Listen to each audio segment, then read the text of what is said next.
Long before the first word was spoken, before sound carried meaning, before mouths learned to shape thoughts into symbols, life moved in silence. Not the silence of emptiness, but the silence of awareness.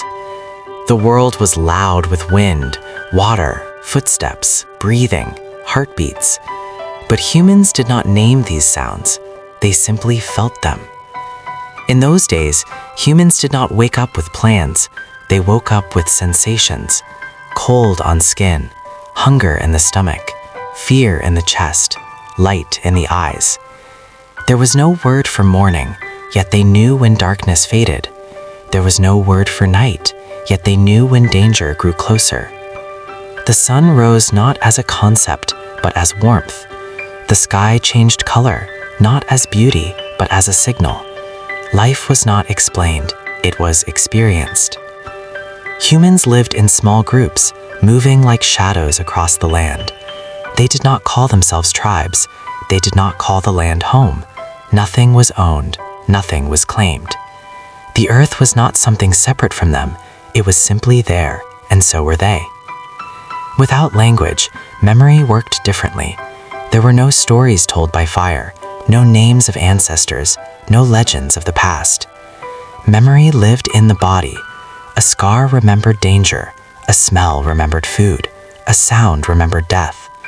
Learning was not taught, it was absorbed. When a child was born, there was no word to welcome it, no name to give it identity.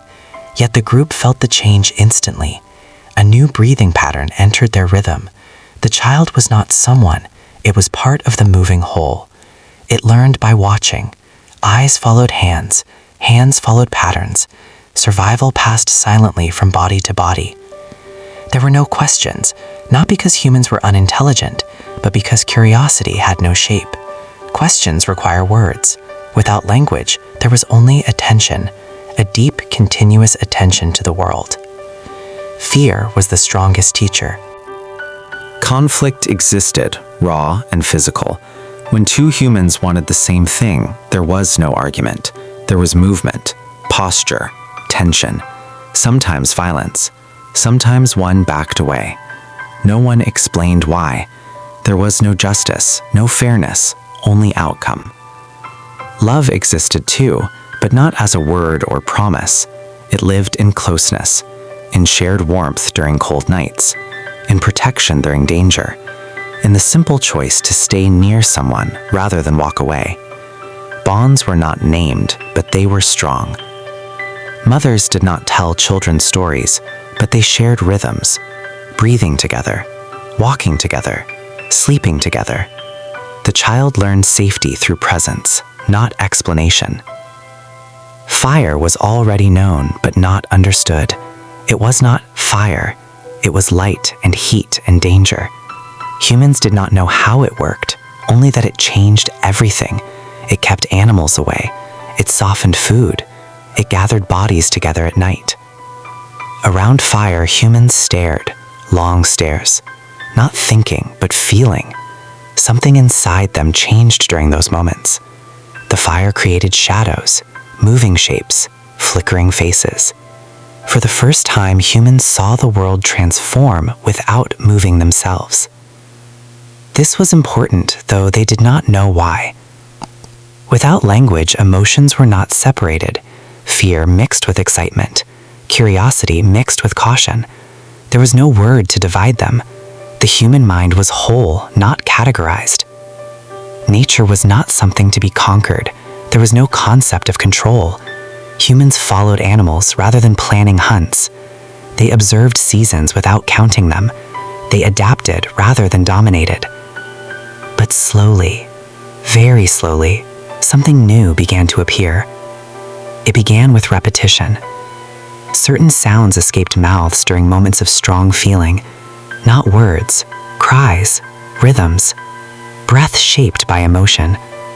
A low sound during danger, a sharp sound during pain, a soft sound during closeness. These sounds did not mean anything yet, but they connected moments. One human made a sound, another responded, not because they understood, but because something felt familiar. Over generations, patterns formed. Sounds repeated in similar situations. The body began to expect them. The mind began to associate them. This was the beginning of something irreversible. But before language fully arrived, life was still ruled by silence. In that silent world, humans were deeply connected to reality. They did not describe the sky, they watched it. They did not explain emotions, they lived them. They did not debate meaning, they survived meaninglessly, yet fully alive. There was no ego, because ego needs identity. There was no identity, because identity needs names. Without names, humans were fluid. They were not separate from their actions. They were their actions. A human running was not a runner. A human hunting was not a hunter. A human loving was not in love. These labels did not exist. Life flowed without labels. Pain was not dramatized. Joy was not celebrated. Everything simply happened. Yet this simplicity came with cost. Without language, there was no way to pass complex ideas forward. Each generation started almost from zero.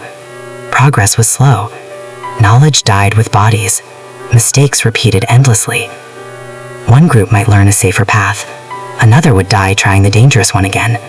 There was no way to warn future humans of invisible dangers. This limitation pressed silently on the human mind. And then, language began. Not as words, but as shared understanding.